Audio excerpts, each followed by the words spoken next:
Bismillahirrahmanirrahim. Hari ini kita kembali membaca buku Malapetaka Runtuhnya Khilafah karya Syekh Abdul Qadim Zalum.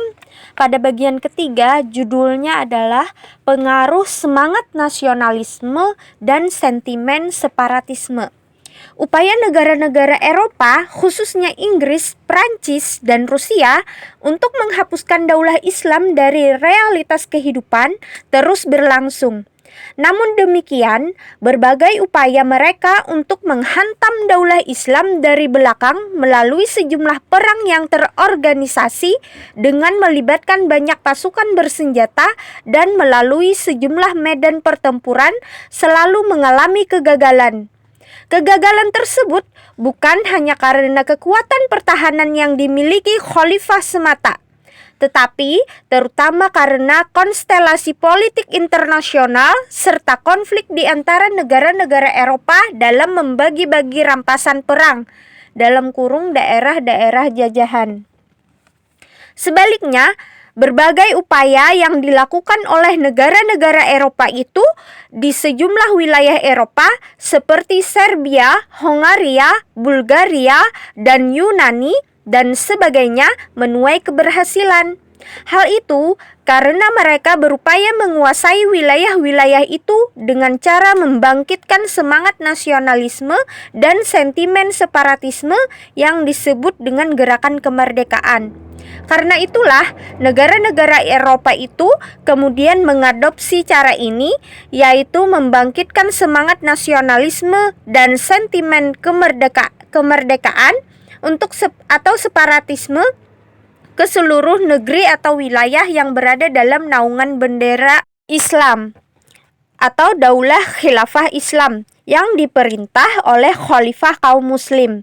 Mereka memusatkan kegiatannya terutama kepada bangsa Arab dan Turki. Prancis dan Inggris membuka kedutaan di Istanbul.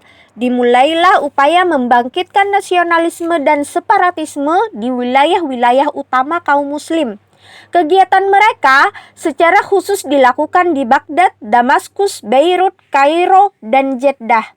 Dua markas kegiatan didirikan untuk melaksanakan misi ini, yaitu di Istanbul untuk menyerang daulah Islam di ibu kotanya dan di Beirut untuk menyerang daulah Islam melalui provinsi-provinsinya, khususnya di negeri-negeri yang menggunakan bahasa Arab. Peran markas kegiatan Beirut dalam upaya melawan khalifah.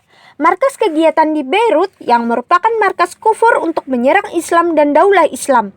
Markas tersebut telah dirancang untuk bekerja dalam jangka panjang dengan tujuan untuk meraih hasil-hasil dengan jangkauan yang luas.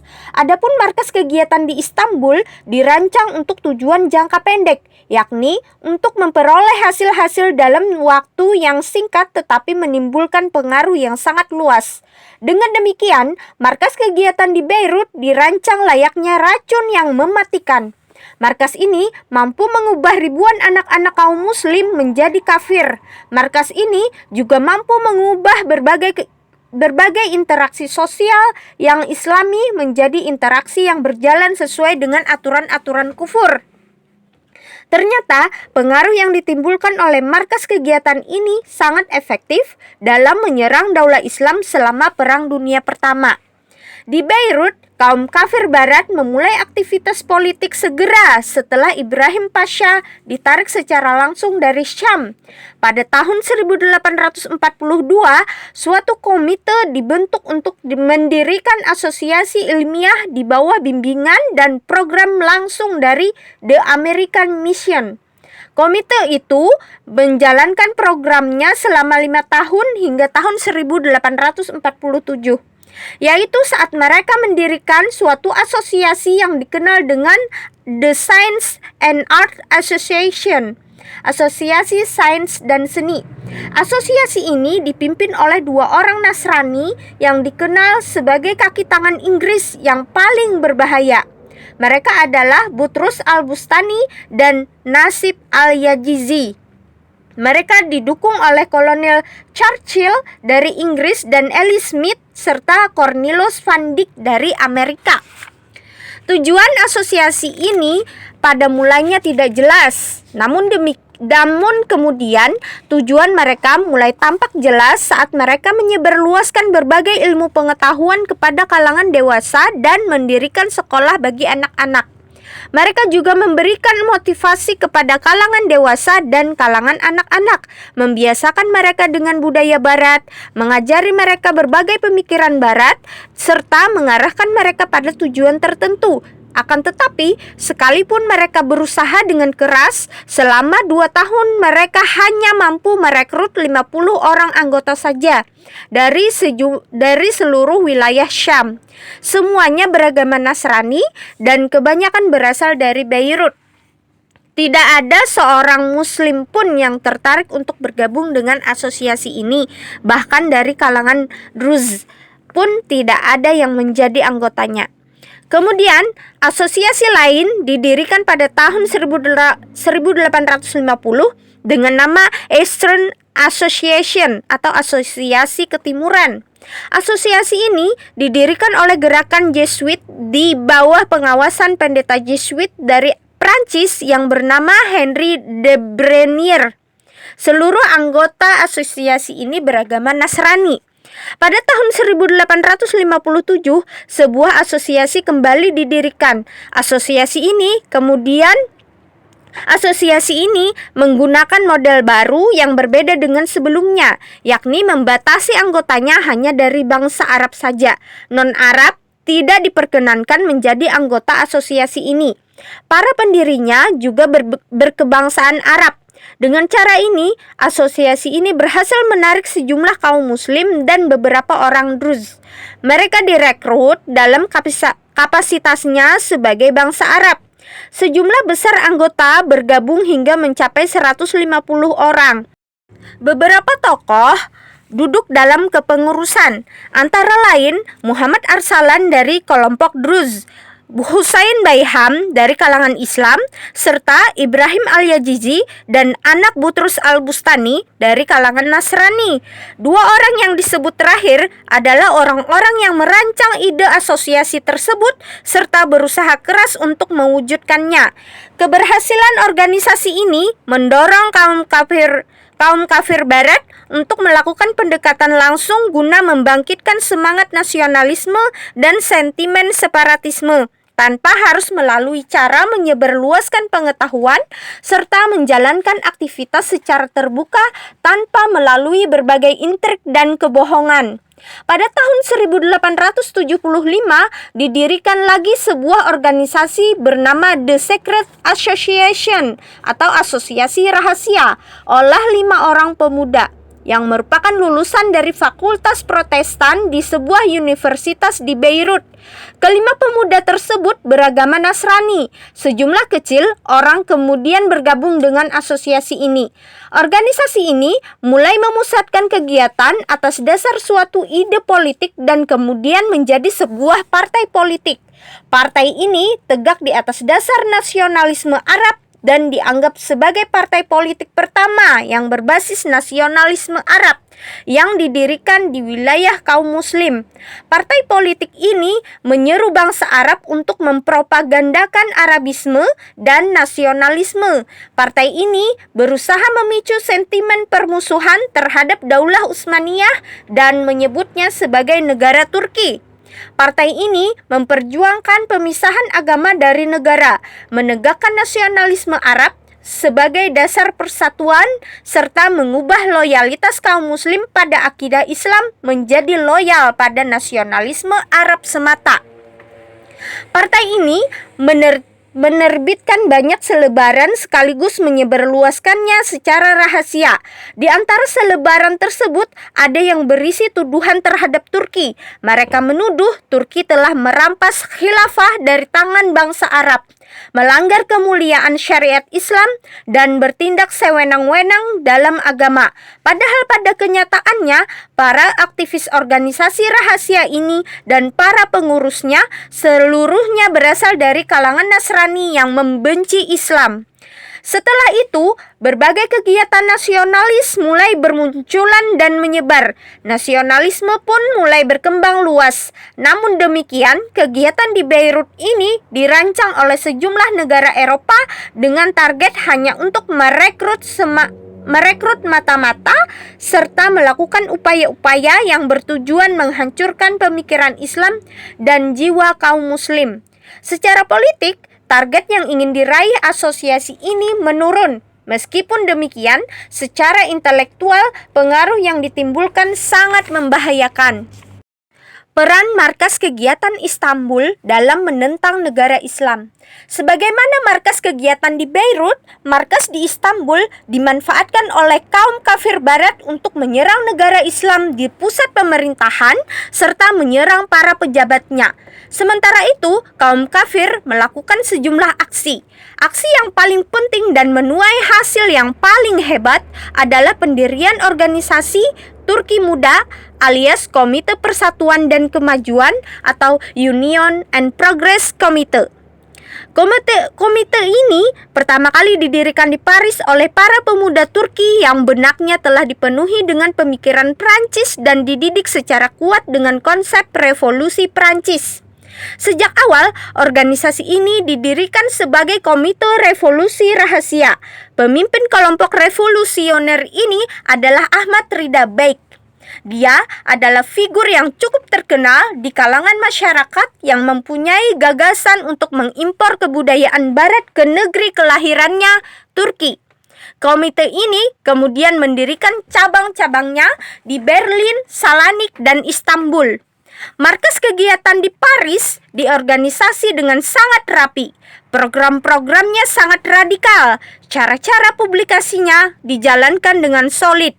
Mereka menerbitkan surat kabar yang bernama The News. Surat kabar tersebut diselundupkan ke Istanbul bersama-sama dengan surat-surat dari Eropa yang kemudian diterima oleh sekelompok pemuda Turki untuk disebarluaskan secara rahasia.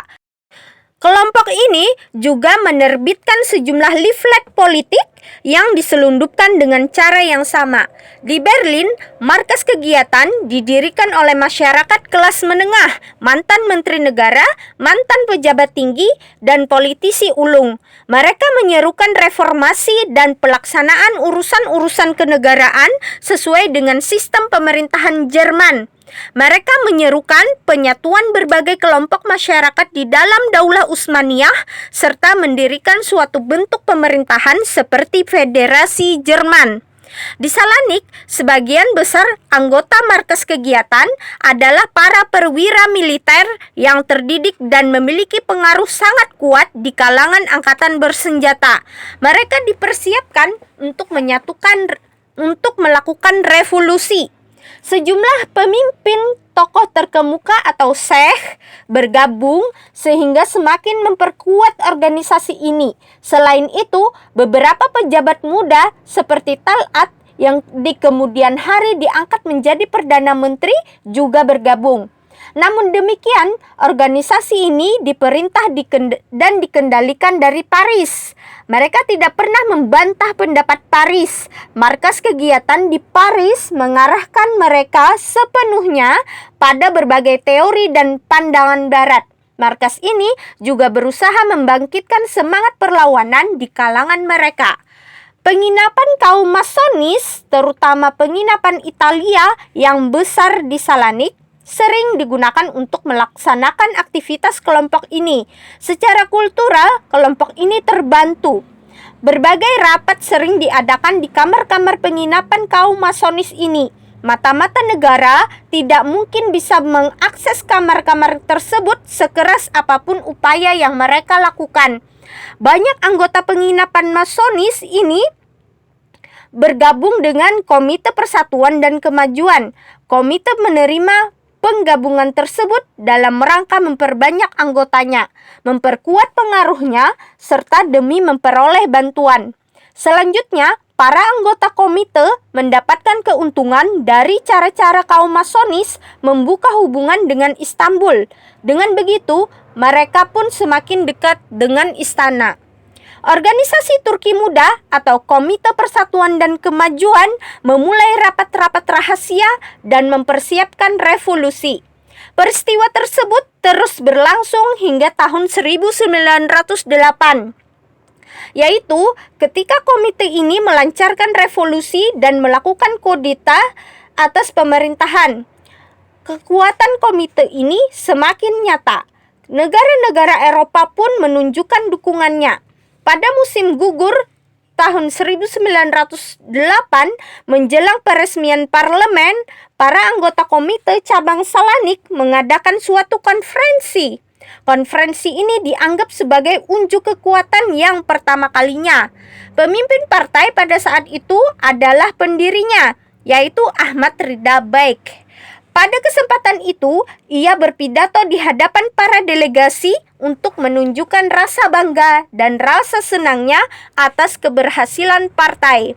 Dia juga menegaskan bahwa para penguasa Eropa menunjukkan keinginan baiknya terhadap pergerakan kaum nasionalis dan menyatakan kepuasannya terhadap keadaan negara Turki. Pada saat itu juga, yakni pada musim gugur 1908, Inggris mengangkat seorang duta besar baru untuk Istanbul bernama Gerald Luder. Saat tiba di Istanbul, sang duta besar baru itu disambut hangat oleh sekelompok orang dari Komite Persatuan dan Kemajuan. Mereka bahkan melepaskan kuda-kuda penarik kereta dari kereta Gerald Luder. Lalu mereka menarik kereta tersebut beramai-ramai. Artinya mereka rela menggantikan posisi kuda-kuda itu demi menunjukkan penghormatan yang luar biasa terhadap sang duta besar. Mereka itu atas inisiatif dan dorongan Komite Persatuan dan Kemajuan sendiri. Kekaguman para aktivis organisasi ini terhadap pemikiran Barat sampai pada kondisi di mana mereka tidak lagi menyadari berbagai kontradiksi pemikiran tersebut dengan realitas hukum yang diterapkan di dalam daulah Islam. Bahkan, mereka sama sekali tidak menyadari pertentangannya dengan Islam. Kecerobohan dan ketidakcermatan mereka menunjukkan kebodohan mereka di mata bangsa Eropa. Bahkan, seorang diplomat yang bekerja di Istanbul sampai pernah berkomentar, mereka sering melakukan langkah kedua sebelum melakukan langkah pertama.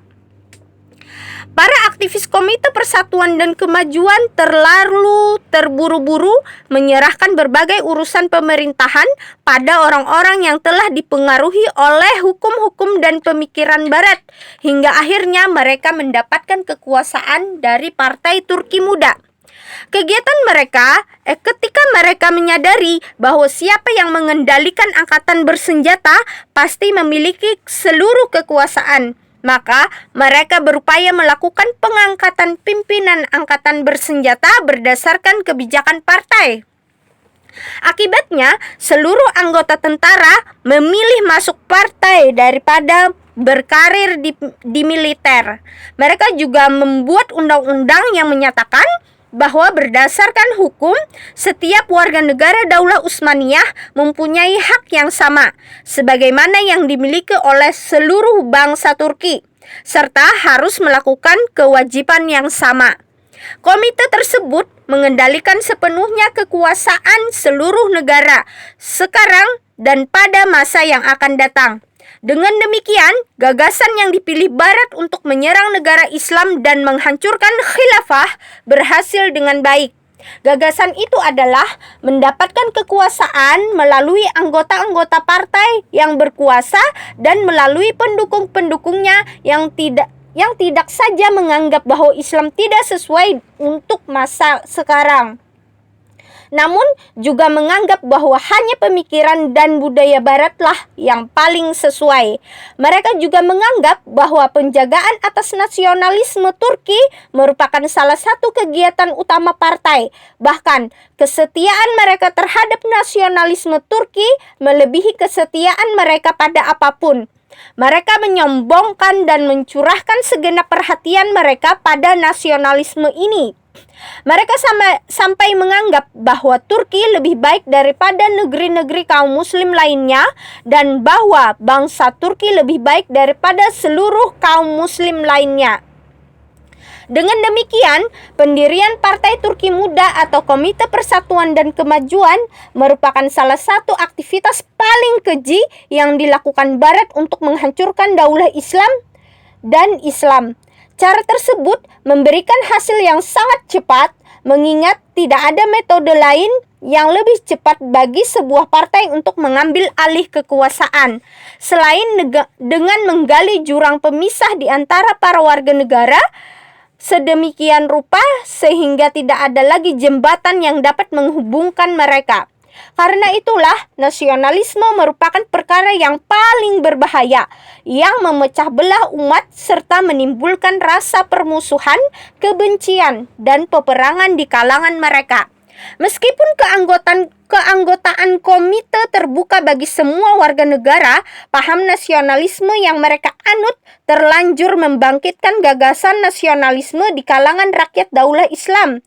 Demikianlah bangsa Albania di Atsana lalu mendirikan komite mereka sendiri dan diikuti oleh bangsa Sirkasia dan Kurdi. Bangsa Romawi dan Armenia telah mendirikan organisasi rahasia mereka sebelumnya lalu menjadikannya legal. Bangsa Arab juga mendirikan organisasi yang dinamakan Persaudaraan Arab Utsmaniyah di Astana. Mereka juga membuat suatu perkumpulan organisasi dengan nama yang sama. Namun, Komite Persatuan dan Kemajuan bersifat rasis, khususnya terhadap bangsa Arab. Mereka membiarkan setiap kaum mendirikan organisasi etnik sendiri, namun mereka mulai menentang pendirian organisasi-organisasi Arab. Mereka membubarkan Komite Arab dan menutup perkumpulan organisasi tersebut dengan keputusan pemerintah. Mereka juga melakukan praktik diskriminasi etnik dalam tubuh angkatan bersenjata. Mereka menarik perwira Arab dari wilayah mereka masing-masing di Istanbul dan menghalangi mereka mengikuti pendidikan militer ke Jerman. Mereka juga menghalangi anggota komite yang berkebangsaan Arab menjadi anggota komite sentral partai ini, meskipun mereka membuka keanggotaan komite ini bagi seluruh warga negara Daulah Utsmaniyah tanpa memandang apakah mereka berkebangsaan Turki, Arab, Sirkasia, atau Albania. Namun, ketika komite berhasil mengambil alih kendali pemerintahan dan bangsa Turki mempunyai pengaruh yang kuat, mereka bertindak otoriter dan melarang anggota komite berkebangsaan Arab menduduki posisi-posisi penting. Mereka bahkan mulai mengubah komite tersebut menjadi komite yang khusus bagi bangsa Turki. Hal ini diikuti dengan langkah-langkah yang diterapkan pada sejumlah badan pemerintahan. Misalnya, melepaskan Kementerian Wakaf dari tangan seorang Arab dan menyerahkannya kepada seorang berkebangsaan Turki. Mereka juga mengangkat orang-orang Turki untuk menduduki posisi Menteri Luar Negeri dan Menteri Dalam Negeri. Mereka juga mengangkat orang-orang berkebangsaan Turki sebagai gubernur di wilayah-wilayah Arab yang dipilih dari orang-orang yang tidak bisa berbahasa Arab. Upaya mereka semakin sempurna dengan menjadikan bahasa Turki sebagai bahasa resmi negara. Bahkan, mereka sampai mengajarkan tata bahasa Arab atau Nahwu dan Saraf dengan bahasa Turki. Penghinaan mereka terhadap bahasa Arab sedemikian rupa hingga seorang duta besar Daulah Utsmaniyah di Washington membuat suatu komike pada tahun 1909. Komike itu berisi larangan bagi warga negara Daulah Utsmaniyah yang tinggal di Amerika untuk menggunakan bahasa selain bahasa Turki pada waktu berhubungan dengan kedutaan. Sekalipun ia tahu bahwa dari sekitar 1,5 juta warga negara yang tinggal di Amerika, tidak satupun yang dapat berbahasa Turki. Rasisme antara bangsa Turki dan Arab di kalangan militer semakin menyolok dan menjadi-jadi. Para perwira berkebangsaan kebangsaan Turki yang menjadi anggota Komite Persatuan dan Kemajuan memperlihatkan sikap rasisme dalam melaksanakan promosi dan penempatan posisi-posisi penting dalam angkatan bersenjata. Para perwira berkebangsaan Arab menunjukkan kemarahannya. Namun demikian, mereka tetap menyadari kewajibannya untuk tetap setia pada Daulah Islamiyah.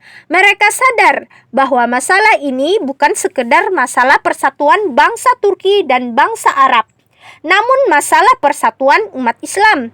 Selain itu, mereka juga menyadari bahwa ketaatan mereka kepada khalifah di Istanbul merupakan perintah dari Allah Subhanahu wa taala.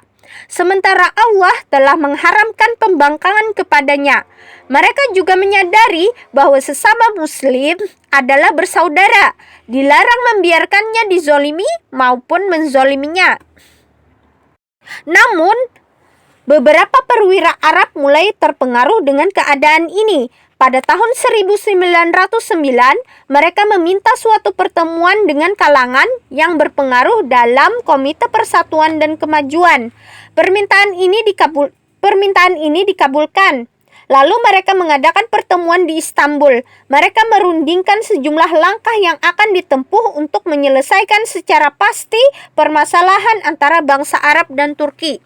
Pertemuan itu hampir saja menghasilkan keputusan untuk mengembalikan persatuan, membuang sikap-sikap rasis, dan mengembalikan semuanya hanya pada akidah Islam. Namun, beberapa tokoh muda Turki yang memuja nasionalisme Turki dibandingkan akidah Islam seperti Ahmad Aghabek, Yusuf Akşurahbek, dan yang lainnya beranggapan bahwa terlalu menyakitkan untuk melepaskan nasionalisme mereka dan menyerahkan kesetiaan mereka hanya pada Islam. Mereka menyela dan memaki perwakilan bangsa Arab dengan kata-kata yang kasar sambil mengagungkan bangsa Turki. Akibatnya, pertemuan berakhir dalam keadaan yang lebih buruk dari sebelumnya. Komite meneruskan kebijakan rasis tersebut. Saat seluruh kekuasaan berada di tangan orang-orang Turki, mereka mulai mengubah program-program komite menjadi khusus bagi kepentingan bangsa Turki. Perubahan ini memicu pengunduran diri sejumlah anggota berkebangsaan Arab, Albania, Armenia, dan sejumlah anggota berkebangsaan Turki yang masih menjadikan akidah Islam sebagai asas, bukan nasionalisme. Peran kedutaan negara-negara Eropa dalam meletakkan fondasi berbagai organisasi dan partai bagi bangsa Arab. Dari kejadian ini, beberapa kedutaan negara Eropa mulai aktif membuat kontak-kontak dengan bangsa Arab. Mereka kemudian turut mendirikan partai desentralisasi dengan Kairo sebagai pusatnya dan Rafiq Al-Azim sebagai ketuanya. Mereka juga mendirikan sejumlah organisasi seperti Komite Reformasi di Beirut dan Forum Sastra serta sejumlah organisasi lainnya. Inggris dan Prancis menyusup di barisan orang-orang Arab yang menyerukan paham nasionalisme itu serta memberikan dana bagi gerakan tersebut. Pada tanggal 18 Juni 1913, dengan bantuan Prancis, pemuda-pemuda Arab mengadakan konferensi di Paris yang menjadi deklarasi pertama kaum nasionalis Arab dalam bersekutu dengan Inggris dan Prancis melawan Daulah Utsmaniyah. Ketika anggota Komite Persatuan dan Kemajuan mencium gelagat ini, mereka mendirikan Turk Ocagi Komite, yang berarti Komite Persaudaraan Turki. Tujuan komite ini adalah menghapuskan Islam dan mengubah Daulah Utsmaniyah menjadi negara Turki. Kemudian mereka mulai menerbitkan buku-buku dan jurnal-jurnal ateistik. Di antaranya adalah buku karya penulis terkenal Turki Jalal Nouri Bek yang berjudul The History of the Future atau Sejarah Masa Depan. Dalam buku itu, ia menulis penting bagi pemerintah Astana untuk memaksa orang-orang Suriah meninggalkan tanah airnya. Negeri-negeri Arab, khususnya Irak dan Yaman, harus diubah menjadi koloni Turki dalam rangka menyebarluaskan bahasa Turki sebagaimana bahasa agama ini, bahasa Arab. Dalam rangka melindungi masyarakat kita wajib untuk menjadikan seluruh wilayah Arab menjadi wilayah Turki. Sebab generasi muda Arab mulai dihinggapi fanatisme rasial. Hal ini memberi kita ancaman berupa kesulitan yang besar sehingga kita harus berupaya mencegah sejak sekarang. Dengan demikian, gejala nasionalisme dan sentimen patriotisme mempengaruhi jiwa. Akibatnya, kesetiaan pada Islam berubah menjadi kesetiaan pada nasionalisme dan patriotisme. Kecenderungan ini membutakan mereka tentang petunjuk Islam mengenai ancaman atau bahaya nasionalisme dan patriotisme. Tolak ukur bagi pemegang kekuasaan negara adalah nasionalisme dan patriotisme. Padahal Islam menyuruhkan persatuan bagi bangsa Arab dan bangsa Turki. Lebih lanjut, pada saat Jamal Pasha berada di Suriah, ia menyaksikan para pemuda Arab melakukan upaya pengkhianatan terhadap daulah Islam sesuai dengan petunjuk Prancis dan perintah Inggris. Ia menjadi semakin yakin ketika ia berhasil merampas dokumen yang ditemukan di konsulat Prancis di Damaskus. Oleh karena itu, ia bermaksud membujuk bangsa Arab untuk memelihara persatuan di kalangan warga daulah Islam. Kemudian, ia mengundang para pemimpin Arab pada pertemuan yang diadakan di Damaskus. Pada kesempatan itu, ia berpidato di hadapan mereka dan mendesak mereka untuk bersatu. Di antara isi pidatonya tersebut, ia mengatakan sebagai berikut. Anda harus percaya bahwa Komite Bangsa Turki yang Anda saksikan di Astana dan di tempat lain yang beranggotakan orang-orang Turki tidak bertentangan dengan aspirasi bangsa Arab. Anda benar-benar mengetahui tanpa ragu bahwa di dalam Kesultanan Utsmaniyah telah ada sejumlah pergerakan seperti pergerakan Bulgaria, Yunani, dan Armenia. Lalu, sekarang berdiri pergerakan Arab.